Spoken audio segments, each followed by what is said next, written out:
Welcome to Bulldog News Now. I'm Kimura Aiken. And I'm Summer Gray. Here's what you need to know. This week at South Carolina State, students learned how to take their dreams and make them into reality with acclaimed filmmaker Trey Haley. Haley has worked on projects such as Always a Bridesmaid, A Throwback Holiday, and BET exclusive The Family Business and The Family Business New Orleans. Haley is from Arlington, Texas, and attended the University of North Texas, where he majored in radio, television, and film. I sat in on the well-attended workshop. During the two-day class, Haley taught how to get your foot in the door of show business. He gave different tips for aspiring directors, actors, and producers. I watch movies every single day, so if I'm gonna see someone who's like a film director, it gives me like a lot of motivation to want to do it. Haley says that it takes time to achieve dreams, and patience is the biggest lesson. He went on to say that anyone wanting to break into the business must study their role.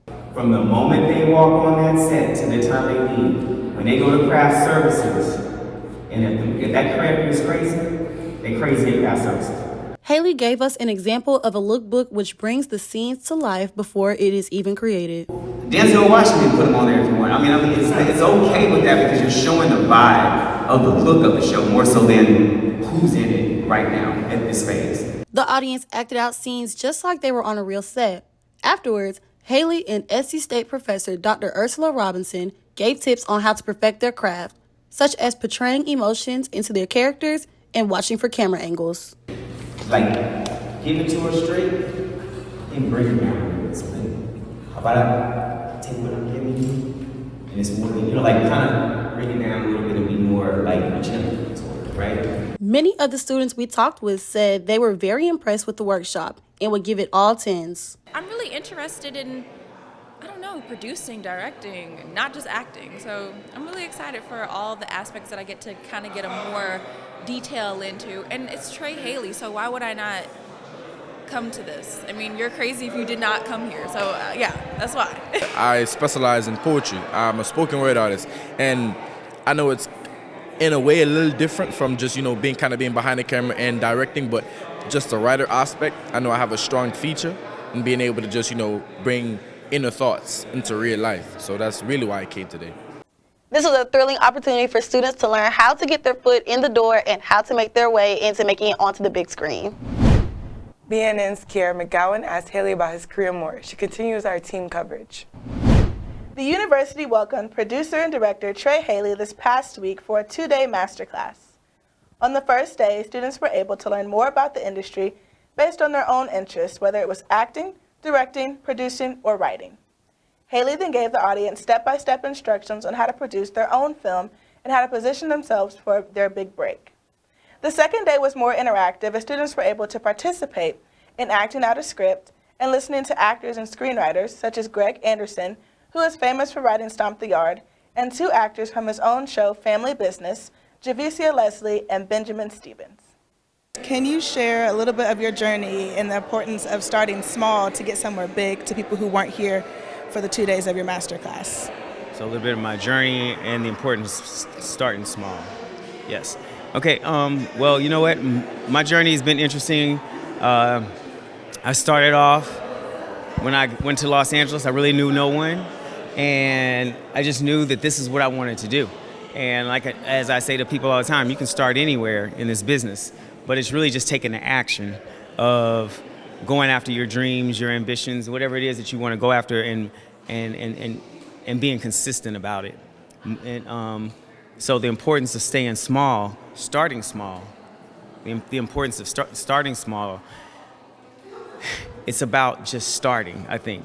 Whether you have 2 friends, 3 people, 4 people that all do different things that can empower each other for the bigger purpose, and creating that vision of where you see where you want to go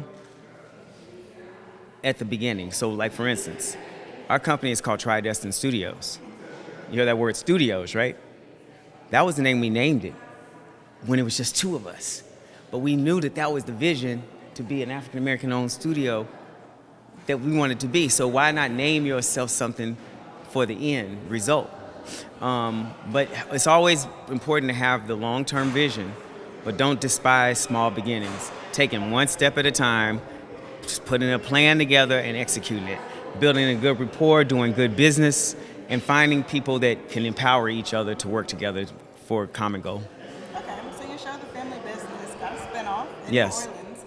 There's so many cities. How did you get the idea to be in New Orleans? Yeah, so you know what? Family Business, as many people know, is based on a book series by Carl Weber. And the Duncans, that's the family, that family business is around. Well, Shirley Duncan is married to L.C. Duncan's brother. And Shirley Duncan, who's played by Lela Rochon, her family has an inheritance in land in a buildings that was in New Orleans. So that's just kind of where it kind of came from. That's why it was in New Orleans. I mean, hey, everybody keeps now saying, why don't you do it in Chicago? Family business New Orleans, family business Chicago, family business Miami, family business Jamaica. Who knows? You know what I'm saying? You know, hey, I'm trying to, this thing can go somewhere. But the spinoff just kind of derived from there. But you know, when they own a casino. And I always say this, you don't rarely see us owning a casino on television. I mean, I think we saw it with Eddie Murphy owned a casino in Harlem Nights, right? And we got Lela Rochon in Harlem Nights. We got her in Family Business. But a lot of people don't know that poker and craps and a lot of our like gambling games started in New Orleans. When people were coming to colonize this country, craps and poker and all that stuff, that's why they call it Crescent City. The Mississippi, that's the entrance where, we got a lot of history down there in the South, right there in New Orleans. But that's where gambling and all that came from. So that's also, I'm sure, why Carl, put the casino historically there as well in the books. That would make sense. And lastly, what can we expect from you in the near future and for your show, The Family Business? Yeah, so we have we are going into season 6 of Family Business, which we're excited about. In like 2 or 3 weeks from now, we're going to be dead in it. And then I just finished wrapping a movie called Deb is Boss, based on the life of Deb Antony, who is Waka Flocka's mother. She's the manager she managed Waka Flocka. She managed Nicki Minaj. She put Gucci Mane, French Montana. I mean, there's a list of names that this woman managed and put on. And helped to make them who they are today. And this story is about how she got there. Yeah, so yeah. That sounds very interesting. Well, thank you for your time. Students who attended both days of the masterclass were awarded a certificate signed by Mr. Trey Haley himself. And yes, I attended both days. While you wait for the 6th season of Family Business to arrive to your screens, catch the 1st season of Family Business New Orleans on Amazon Prime and BET+. This is Kira McGowan reporting from the studio. During the height of COVID-19, college students didn't have a choice. Courses were mostly offered online. Now that we are living in a post-COVID world, do students still prefer online courses? BNNTK's Amita did some digging to find out. Good evening, and welcome to BNN, where we bring you the latest at SC State. I'm TK Ayamide, and tonight we're diving into a debate that has reshaped modern learning. Do students prefer online classes or in-person lectures? The shift to digital education accelerated during the pandemic, but even now, online learning remains a staple in higher education. To understand the preferences of students today, we spoke with both students and professors to see how they prefer the classroom to be conducted. And personally, I'm a more hands-on person, so I love in-person classes. But I took a few online classes, and I feel like it was like a 50-50 mixture of my academic progression was good with both of them, but I'm more hands-on, so I like in-person classes over online. Because online, I can't look at my computer all day. So in-person classes for the win. I have a two-part answer. I love online classes, and I think for me, it's better for me because I do work. And so for those who have, they work and have other things I have to do at home, it's best for me that I can leave here and then I can log on after work. However, as a student, I think it's better to be in person because you get more hands-on and you get to ask questions and just kind of pick your professor's brain. I like doing online, but I think in person is better. I'm able to gain the information better and learn the information better. I believe that students benefit from both online as well as in-person teaching due to the fact that everyone's learning style may be different. We have some students who are really good at online learning because of the pandemic, as well as you have some students who do like the connection of engaging with their classmates in class. So to answer your question, I believe both. SC State does offer a mixture of both opportunities for students to complete their degree. A study conducted by the U.S. Department of Education found that students in online learning performed modestly better, with students scoring about 6% higher on assessments than their counterparts. What's your take on this? Do you prefer online courses, in-person lectures, or hybrid classes? Let us know what you think on our Instagram page. For now, I'm TK Ayamide, and this has been Bulldog News Now. This Sunday, March 2nd, South Carolina State will celebrate its 129th anniversary, as known as Founders Day. The annual event, held at 4 p.m., will honor distinguished alumni and the Thomas E. Miller Society inductees and other awards. Alumna Patrina Rice is the guest speaker. The Sunday, March 2nd event is in the Smith Hammond and Middleton Center and is open to the public. In a 17-14 victory, Team Robinson wins the annual HBCU Legacy Bowl in New Orleans. SC State's football team, who played on Team Gaither, was well represented in the postseason bowl game. BNN's Justin Gamble interviewed one of the players. Here's that interview. My name is Justin Gamble, and today I got a chance to interview Jaden Brockton, defensive end for South Carolina State football. So Jaden, how did you feel when you got selected to the Legacy Bowl? Man, it was a great feeling. I had guys before me who I played with for the last 3 years, got selected, and they was telling me all the great things that they did up there and everything. And it's just a great feeling, like, that somebody is actually watching you, seeing what you're doing in HBC football, because we got the Senior Bowl and everything, and we the last Legacy Bowl, so it felt great. That's good. What did you do to prepare for it? I got in the weight room. I got on the field with my coach. I was strength conditioning coach here at South Carolina State, Coach Irby. I got in the weight room with him early mornings, late nights, trying to get it. Working on the 40, trying to get my strength better, my conditioning and everything like that. So it was pretty cool. That's good. What was your experience playing in the Legacy Bowl?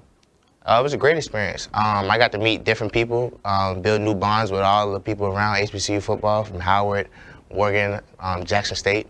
I got to meet Hall of Famers, Black Football College Hall of Famers. Who did you get to meet? James Harris, James Shaq Harris, Doug Williams, Dr. Doom. I'm not sure, I don't know his name, but pretty cool guys, man. Pretty amazing experience, and we got to go to a career fair. So for job interviews, for internships, so it was a pretty good experience, man. That's good. Loved it. Did you get a chance to taste any New Orleans food? Yeah. Gumbo. It was called chicken gumbo, I think. Is it as good as people say? Yes. I probably had about 3 bowls. I kept going back up there and get like 3 bowls of it. It was chicken gumbo. Oh my Lord. Was it expensive? Well, everything up there is paid for us, so right. I just kept going back. Hey, can I get some more chicken gumbo? Hey, can I get some more chicken? It's perfect. Like it's not too salty, not too watery, just perfect. Right. So now that you've played in the Legacy Bowl, what's next for you? I'm hoping that I get a chance to play on Sundays, get another opportunity. But if not, of course, I'm gonna come back here and get my accounting degree and get my CPA and then go from there. So hopefully. Well, thank you, Jaden, for making time to do this interview. This is Justin Gamble with BNN. Have a great day. Not only is February Black History Month, it's also Heart Health Month. According to the National Heart, Lung, and Blood Institute, here are a few tips to maintain a healthy heart. Get enough sleep, be active, eat better, and control stress. Rapper Travis Scott is looking for some company. One lucky HBCU band will perform with him during this year's Coachella event. SC State's Marching 101 wants to be that band. BNN's Samuel Mitchell has more. The Marching 101 band has entered the contest for an opportunity to perform live at Coachella with American rapper Travis Scott. This came from a post that Travis Scott made asking all HBCU bands to upload a video playing his latest hit, 4x4. We spoke with assistant band director and a chief arranger, Mr. Albert J. Schuler, about the Marching 101 version and how it could be a big opportunity for the Marching 101 in the later future. From Travis Scott. He produced and launched a new song called 4x4, and his tweet has said about, he's looking for an HBCU band to take to Coachella to tour with him. We also asked Mr. Albert Schuler, how is his arrangement different from any other HBCU band's arrangement? Well, for me, when I think about a song, I don't really think about a song of, it's just a popular song that needs to be out right now. I try to have some educational influences on it, try to be theoretically correct with arranging music and stuff like that, balancing blend, intonation, and stuff like that. But I think what makes mine a little different is I teach my students that every song has a personality, and you have to portray that personality to your audiences. So I think that's what puts my arrangements better than on top of everybody else's, I think. We also asked Mr. Schuler, would this be great exposure for the Marching 101? Me personally, coming from a rich tradition, me marching in the band, I still want to give that, flavor and flair to our students that's in the band right now. We've been in the trenches for some time because we was rebuilding, and I want to expose them to whatever it may come.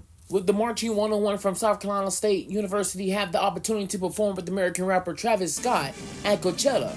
Only time would tell. I'm Samuel Mitchell reporting from South Carolina State.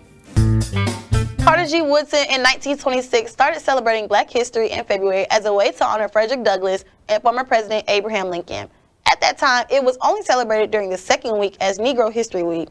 From there, it became a month when President Gerald Ford designated February as Black History Month. So, since 1976, the United States has used February to highlight the contributions of Black history makers. Most recently, confusion has circled the month, with some saying it has ties to DEI, which is something the Trump administration has frowned upon. BNN's TK Aminde explores whether Black History Month should continue to be celebrated. Good evening, I'm TK Ayamide, and welcome to BNN. Tonight, we turn our attention to a growing controversy in our country, Black History Month. What was once a time celebrating the accomplishments and achievements of Black Americans has now become a point of contention since the new administration has taken office. The new administration has proposed an executive order to effectively eliminate federal diversity, equity, and inclusion programs, including historical holidays such as Black History Month. Once a widely embraced celebration of culture, history, and progress for African Americans, is now at the center of political controversy. I personally think that we as Black community should continue to celebrate Black History Month, not only because it's a month for us, but because we look back at our history, we went through a lot. So just for even us to have a month for us, it means a lot, especially in this day and age where we are still getting attacked, racial profile, this and that. A lot of crimes related is mostly with the Black people, this and that. So it's best that we help to continue to celebrate and learn from our history, especially with the younger generation.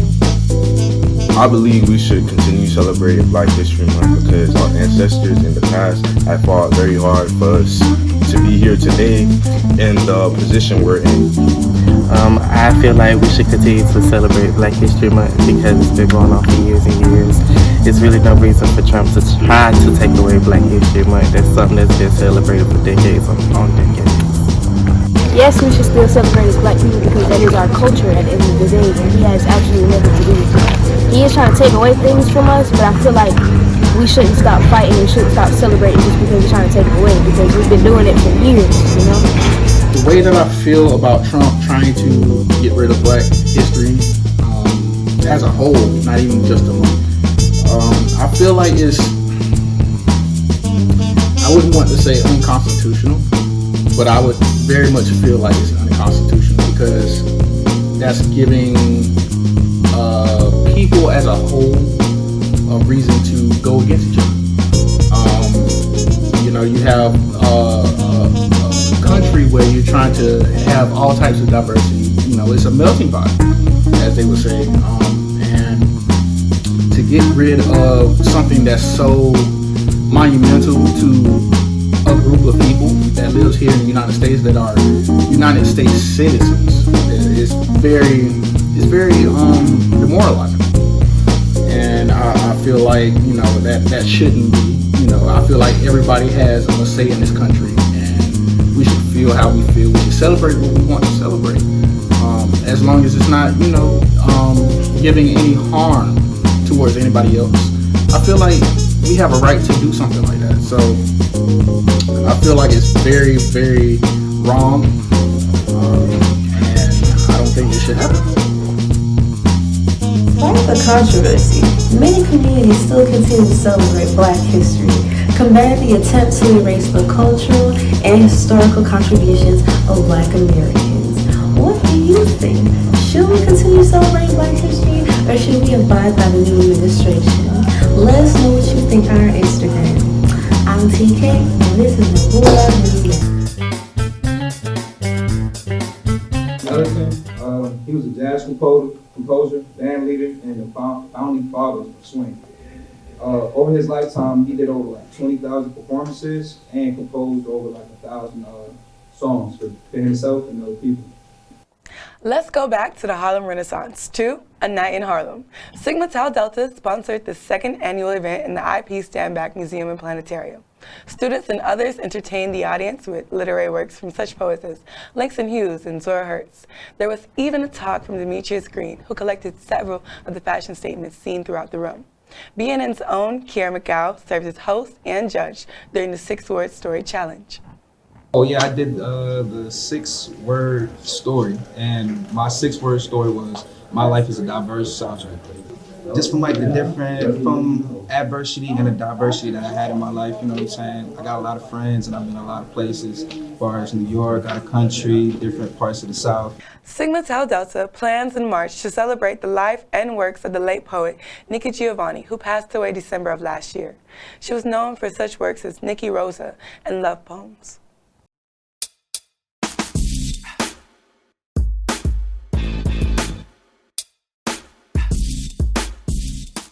I'm Alicia Simmons with your Underground Report. With BET Plus' new campaign called BET Plus on BET, you are now able to watch episodes of Zatima on cable every Wednesday at 10:30 p.m. Eastern Standard Time. The program created this campaign to allow viewers to catch up on Zatima in preparation for Season 4. Star's popular TV show actor Michael Rainey Jr. is now receiving the recognition he deserves. He holds a spot as one of the lead actors in Power Book 2 Ghosts. He recently won Best Actor in Drama Series at the NAACP Image Awards, showcasing his talent. Do you just go on Instagram to watch Reels? Well, Instagram is talking about releasing a separate app that allows you to watch Reels. This app will allow Instagram to become new competitors with TikTok. I'm Alicia Simmons, that's your Underground Report.